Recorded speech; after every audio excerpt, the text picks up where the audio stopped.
Hey friends, it's Laura and welcome to my channel. Today I am sharing a video that was a special request with my friend Suse Fish, who I have collaborated with before, and she had so many questions for me about my Instagram feed and how I approach Instagram, my strategies, my techniques, and she asked so many insightful questions that I knew I wanted to film a video to respond to them. So thank you, Suse, for the brilliant questions and most of all for your kind-hearted words about me and my Instagram feed and all of the lovely, lovely things you had to say. Here are the questions she asked. The first one is, how do you approach your feed? Do you put a lot of thought into it, or are the images just how your life is and how you want to express/portray yourself? I approach my feed pretty strategically, actually, and I feel like that might be surprising to a lot of people because social media just seems to be this place where everybody effortlessly has a great life. And I am extremely intentional about what I put on social media because of my issues with social media. And that is that I can fall into the comparison trap very, very easily. And I think it's so dangerous. People present these images that make it look like they have perfect lives and beautiful children and perfect marriages and all the beautiful material things a person could ever want in life, and everything is great, or if they do have problems, they're tiny problems, like, oh, we were late to church today.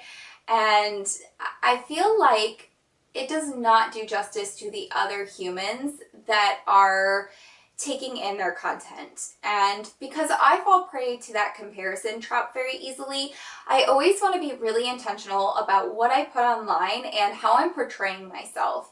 And I want to make sure that I don't make other people feel inferior and that instead they feel community. So when I'm thinking about Instagram and thinking about the kinds of things that I can share there, I think, what are the lessons I've learned? What are the things I've been struggling with? What are some recent wins for me lately? How can we celebrate together? How can I provide community? How can I encourage others? And mostly, how can I come off like a real human, the human that I am, who has a life full of imperfection and struggle, just like everybody else. And I always want to make sure that even though I'm showing pretty projects and a life of self-love and all of these other things that have been very crucial to my creativity and my journey to happiness, I want to make sure that I am not portraying an unrealistic image that cannot be achieved. So I approach Instagram very strategically. I think about what I'm going to post, what kind of content I'm going to post,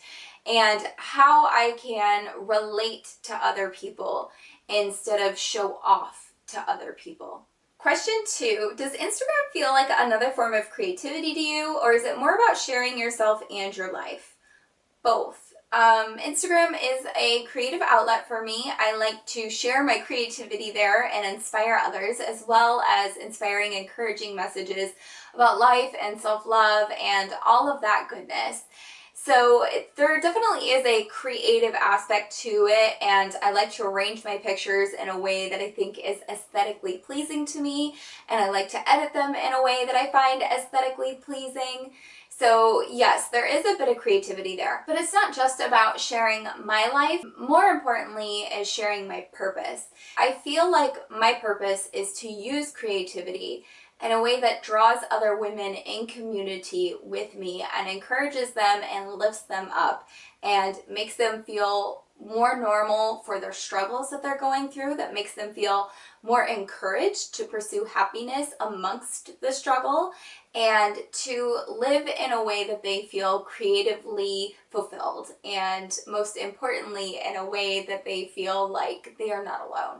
So I think my purpose is my driving force behind my Instagram feed, why I use Instagram, how I use Instagram, and what I try to share there. And I try to make sure that it all links back to my purpose. Now, occasionally, it is just for sharing my life. Like, my bunny might look super cute, and I'm gonna take a picture of it and share it just because it's hilarious and adorable, and I know that it'll make somebody else smile. So yeah, sometimes it is just for sharing my life. Other times it's for sharing my creativity, but most of all, it's for sharing my purpose and trying to live my purpose in the world. Question number 3. You are model gorgeous, which I imagine helps, but how do you get such amazing selfies? Okay, thank you, times like 10 million. This takes effort. So first of all, there are a variety of things that I do to feel good about how I look. Just on a general basis, like on an annual basis, on a regular basis. I whiten my teeth twice a year just using like cheap at-home whitening strips. That way my smile is always radiant. I've got some crooked overlapping teeth on top and bottom, and I feel like whitening my smile is just one thing I can do to always feel more confident and to feel like my smile is reflecting what I want it to reflect and that it shows up as an invitation to others. So part 1 that goes into amazing selfies is the regular maintenance I do to feel confident and to feel good about how I look. And the second thing is that I have a lot of experience with the camera. I have done photography before. I've also done not like real modeling, but I've done modeling for photographers. So I do have some experience in front of the camera having my picture taken and behind the camera taking pictures of people. And because of that, I know kind of like my favorite angles of myself, and I know when I'm taking a photo that I'm gonna have 50 I don't like and 2 that I love. So it's definitely just a process and doing it until you're comfortable with it. You know, I'm not always successful. Sometimes I go in and take 20 photos of myself and I don't like any of them and I don't use any of them. But mostly I feel like I'm an imperfect human. And I think that's part of what makes an amazing selfie is if you can look at it and somebody's smile draws you in and you can tell they have imperfections, you can tell they've got a couple of acne spots, or you can tell that one of their teeth is slightly bigger than the other one, or you can tell that they have some crooked teeth. I feel like those imperfections are what draw you in to other people, and they make you feel like you relate to them and you connect to them, and they are just another human, just like you are a human.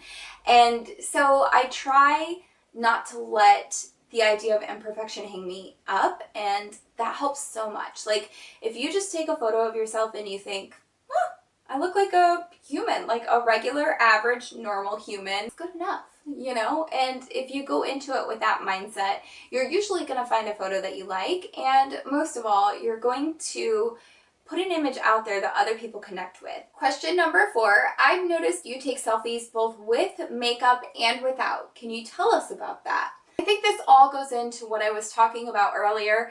Sometimes you want to get dressed up and you want to feel gorgeous and you want to put the makeup on, or sometimes you already have the makeup on and you're like, darn girl, you look good, take a photo. But then there are other times when you're just documenting your everyday life and you look like an average, normal human.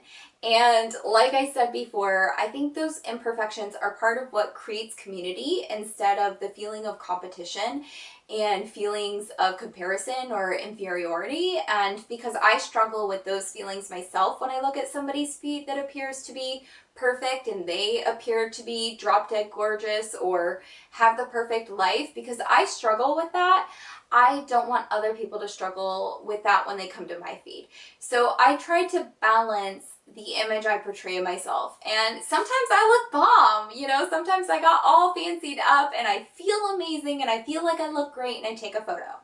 And then there are other times when somebody asks me if I have a black eye because my under eye circles are so naturally dark and I didn't wear makeup that day.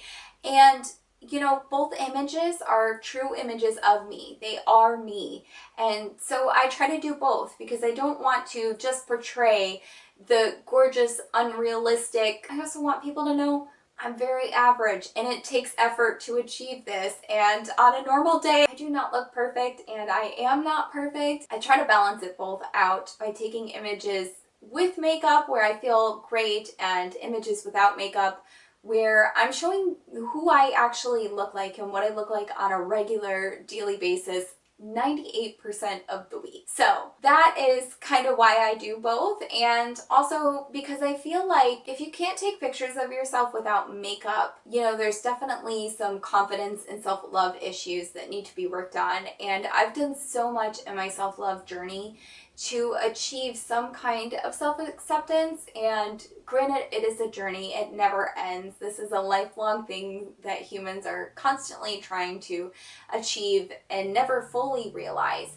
But I am so much further than I was years ago, and being able to take a picture where you look imperfect, where you look average, and being okay with putting that out into the world, that is a step in the right direction. It's a step in the right direction of showing other people that beauty standards do not need to be adhered to, and that you do have value in this world regardless of which image of you look like.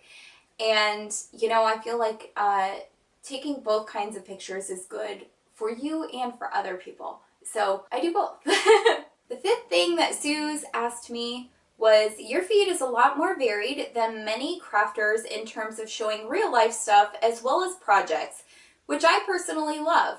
How much do you consider your followers when you post? Are your followers important to you? Do you ever worry about losing them? That's a heavy question. Followers aren't important to me. I don't want followers. I want community, and community is really, really important to me. It's one of my core values in life, is feeling like I matter in the world and feeling like I make other people feel like they matter, because they do. My feeling the need to connect with others and have actual conversations and to feel like there is a mutual exchange of value and purpose and relationship there, that's super important to me. If you look at followers and you say, wow, they have so many followers, they have so many fans, for me, it's not about that. It's about the community aspect, the people that are actually getting true value from what you're sharing, and they want to stick around and they want to take the time to interact with you. You know, the people that you feel like if you met them in real life, you would be friends. That's what matters to me. And I'll tell you, some of my friends in real life are friends that I met first online, or friends that I've only met online, and we actually talk on the phone now because we met through Instagram. It's very important to me. It is important for me to feel like I am contributing to other people and that I am valuable to other people. So yeah, that really does matter to me. And when I think about what I'm going to post or what I'm going to share on Instagram, that matters too. And I like to share a lot of things. There is actually a strategy that goes into that when you said I share a lot of real life stuff. So I do think about what I'm going to share in terms of the people I'm trying to communicate to and what I hope they get from that communication.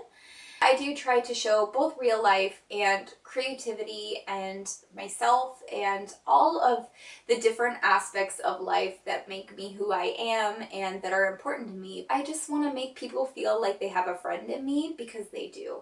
And so I try to show various aspects of my life that encourage, uplift, or make me more real to other people, because I am a real human and I am striving for community. And then the strategy part of it is that I actually took an Instagram course by Jenna Kutcher one year.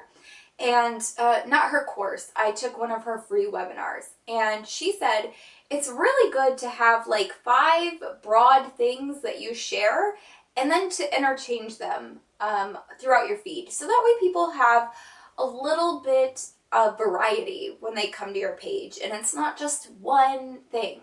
And so for her, she would think about how she can relate to other people, and she chose 5 topics that she enjoyed that would relate to her community or to her ideal client, because she was trying to get photography clients at the time that she did this webinar. And so she loved mac and cheese, hardcore mac and cheese lover, and she would share mac and cheese. Like 1 out of every 9 photos was a picture of mac and cheese or a caption about how much she loved mac and cheese and lived for mac and cheese. Because it's a silly little detail like that that people relate to, and they're like, oh my gosh, I love mac and cheese too. Or if you're like me, you're like, nah. You know, it kind of gives me a stomach ache, but I appreciate what you're doing there because I happen to love tacos that much. So she was a wedding photographer at that time. Now she's a business mentor. But she would share pictures of her photography clients. She would share pictures of herself.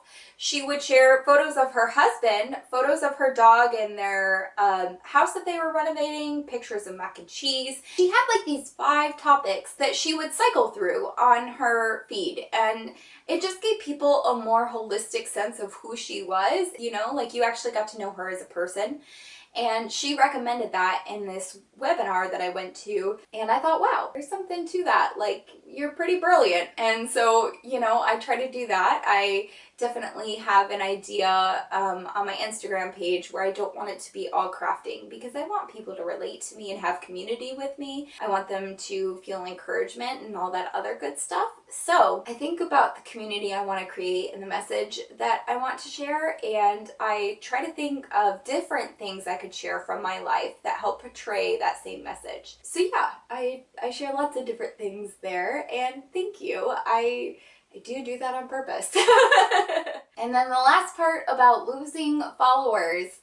It used to concern me a whole lot. I was losing a lot of followers probably about a year and a half ago. And I just felt like nobody was commenting on my photos. There was no community. So I actually went through all of my followers. You can go through your followers on Instagram. And I deleted thousands of them. I went from 6,000 followers to 3,000 followers. So I deleted half of my followers. Anybody who was following like 2,000 people or 1,200 people, like, you can't possibly keep up with that many people. People really got into this technique where they would unfollow, and so what they would do is they would follow an account hoping that person would follow them back, and then they would unfollow you a few days later when you had a chance to follow them back, or they would stay following you and then follow thousands of people because the only reason they were following those people is to try to grow their own following. And the whole thing just felt overwhelmingly synthetic and contrived and the opposite of what I wanted. Like, I want community. I want people that actually care about who I am and what I have to offer them. And I want people that get excited to look at my feed and people that are actually showing up. I definitely don't want somebody to just follow me when they're following 5,000 other people and they're never going to see my photos pop up in their feed ever, if they ever check their feed. Which, if you're following 5,000 people, there's no way you could keep up with that many photos every day or every hour or every minute. So they're likely not seeing my stuff at all. And then Instagram drives down engagement because it's saying, oh, thousands of people are following you and nobody's seeing your photos or liking your photos, because half of your followers don't actually care and aren't checking their feed and aren't interacting with you. That drives engagement down, which makes the people who actually do want to see what you have to share, who actually are excited to hear from you, it makes them less likely to see your stuff, because Instagram has decided it wasn't important in the first 5 minutes you post it. So I went through and I deleted thousands of followers, half of my followers, because it was bothering me so much that I was losing followers every day and nobody was interacting with me. And like I said, community is a huge aspect of Instagram for me. It's been close to a year, I think, since I did that, and I can 100% say that I'm a-okay losing followers. I try not to look at the number anymore because it does hurt sometimes, and the number is always fluctuating, mostly dropping nowadays. I remember my first 3 years of Instagram, it was constantly rising exponentially, and I always felt like some kind of fire from that, like some kind of motivation, like, oh, people love what I'm doing. And it's a super vain metric. They call it a vanity metric because it makes it seem like you're important, but it doesn't actually tell you the information you need to know. And the real information you need to know is how many people are actually commenting, how many people are actually feeling encouraged by you.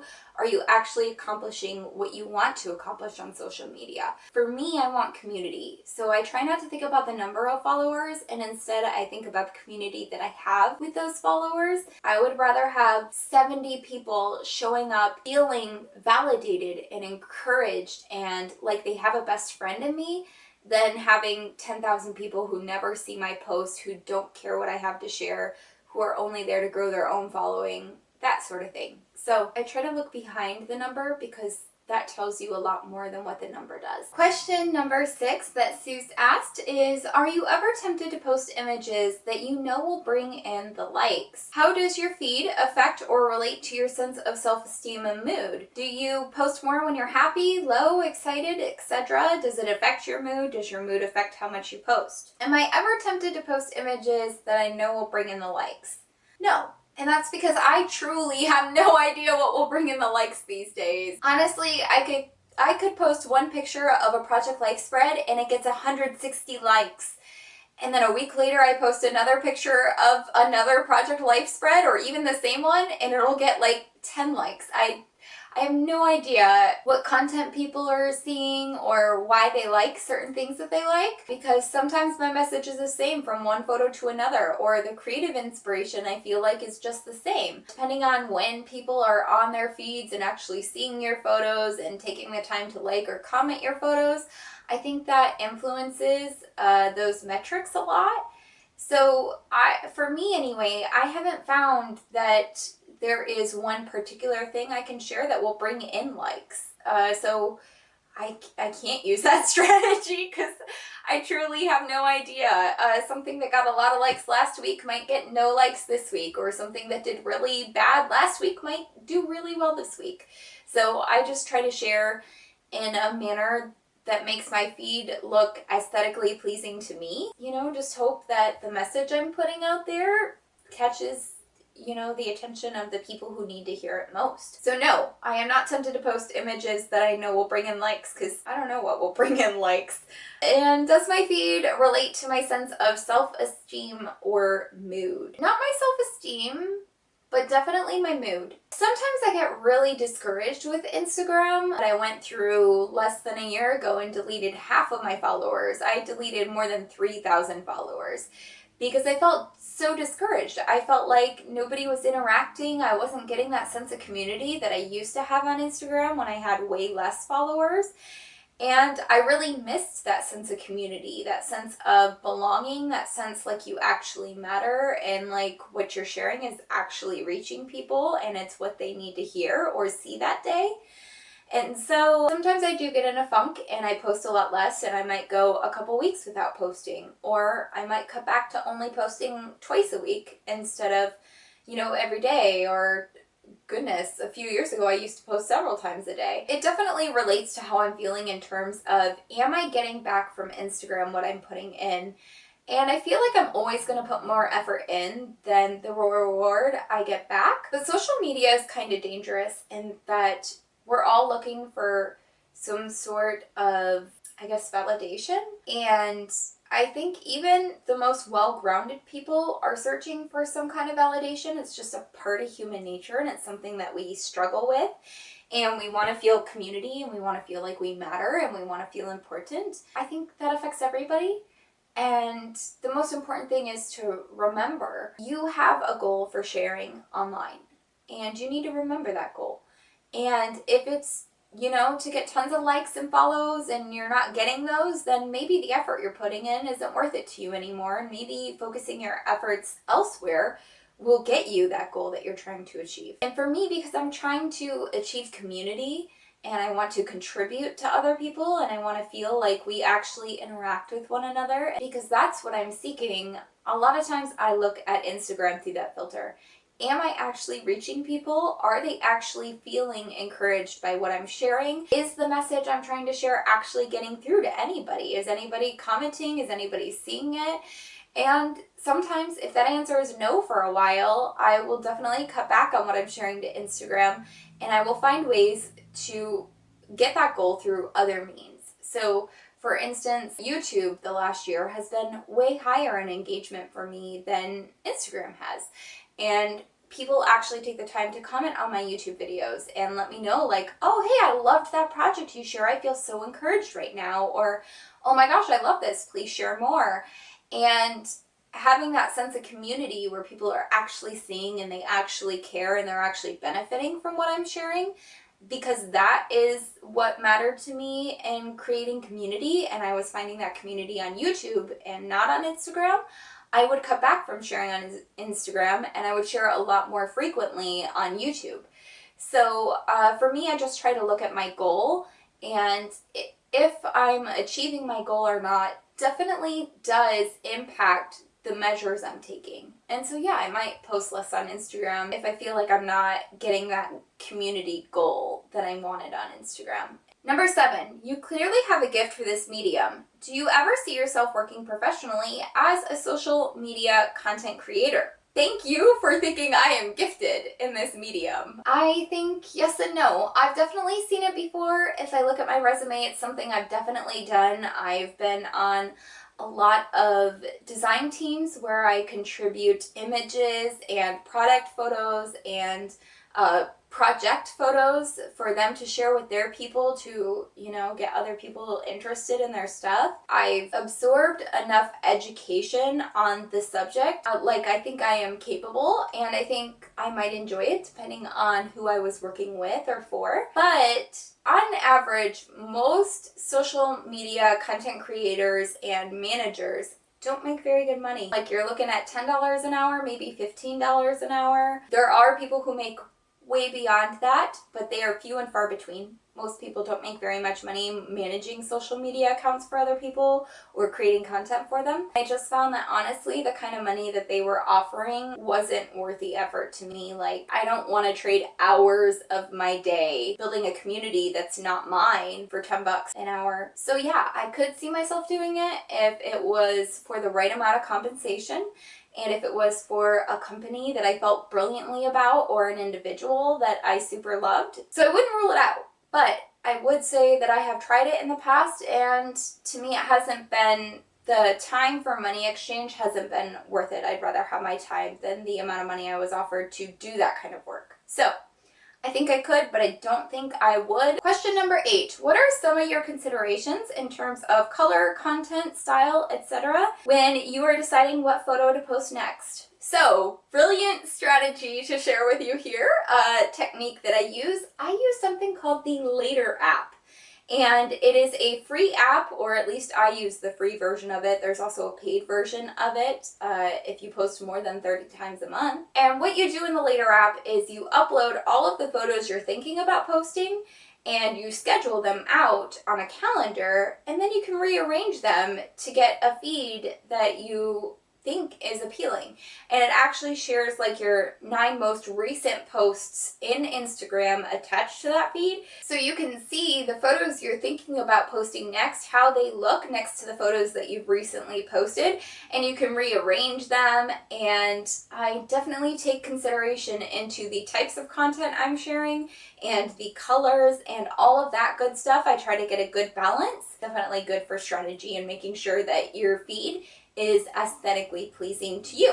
Question number 9. What do you hope people learn about you from looking at your feed? I've touched on this so much in the previous questions. I've been so long-winded, so I'll try to keep this short. I hope people learn from me that there is community and they have a place to belong. And my life isn't perfect, just like theirs isn't perfect, and there is no sense of comparison or inferiority. And I just want them to feel like they have a place to go where they can be encouraged and inspired and they feel like they belong. I just want to create that sense of friendship and community. And so that's what I hope people feel when they go to my page. I want them to be able to see my face and see what I'm doing and read my captions and feel like, hey, this is a person I want to know because they make me feel good. That's what I hope people learn about me from my feed. Beyond the scope of Instagram, I also offer in-depth training and this sort of thing. If you want to learn how to combine your scrapbooking and self-love, I teach classes on that, and they are invaluable resources for helping you gain confidence, come to peace with your body, come to peace with how you look, come to peace with the human that you are, and accept and love that person. And like I said, that sense of acceptance and belonging and community is so important to me. So I hope they get those feelings when they're on my feed, and then they also have the necessary information if they want to pursue that further and take one of my courses and dive in deeper into that self-reflection work and that self-development. Question number 10, the last question. Suse says, does your IG feed match your style in scrapbooking and interiors/fashion? Scrapbooking, yes. Yes, my feed does match my scrapbooking style a little bit. Probably because I share a lot of my scrapbooking work on Instagram, I suspect. But I also, a lot of things, a lot of design strategies that I use in scrapbooking, I also use in Instagram. There's a design principle where you share things in 3 different spots on your page that draw all those elements together and create a visual triangle. So you might share a pink embellishment here, a pink embellishment here, and a pink embellishment here. And that creates a visual triangle where your photo is somewhere along, or your journaling is somewhere along, or wherever you want the attention to go. And it's very aesthetically pleasing to the eye, and just naturally, when I'm in the later app rearranging my photos, I try to create something similar where I don't have two clashing colors right next to each other. I have things kind of balanced. If I have a ton of photos to share that have greenery in them, I'll break them up with photos that have a lot of white space in them. And that's just something that naturally occurs to me. It's just who I am. Like, if you ever see me work on a scrapbook layout in real life, I could spend hours moving things around until it's aesthetically pleasing to me. So yeah, it's just something that occurs naturally to me, and so I definitely do take that into consideration when I'm planning out my feed. Now, does it match my interior slash fashion sense? A little bit for interiors, and that's because I share photos of my crafting space sometimes, and I share selfies of me in my home. And so yeah, you definitely get a little peek at what I like inside. I love white space, I love white walls, I love white furniture, and you find a lot of white space on my Instagram feed. As far as fashion sense, I don't know if I have a fashion style, if I'm gonna be completely honest here. I don't think there's a relation between my fashion sense and my scrapbooking or Instagram style, because a lot of what I like aesthetically doesn't look good on me. I'm so pale, if I wear white, I just look washed out and I look sickly. So I don't tend to wear a lot of white, even though my rooms have tons of white in them and my scrapbooking pages have lots of white space on them. So I don't think those two relate, but I think it would be really interesting if they did. So that's how I use social media. I hope that these answers have been insightful. If you have any other questions or comments for me, please let me know in the comments down below. I will also be filming an Ask Me Anything video soon, so if you have any questions about anything, scrapbooking, design, my courses, my life, anything like that, let me know in the comments down below. And yeah, I just hope that this video leaves you encouraged to know that I have a purpose when I'm using social media, and that I have a strategy when I'm using social media, and there is a lot of intention that goes behind it. And hopefully some of these tips have been helpful.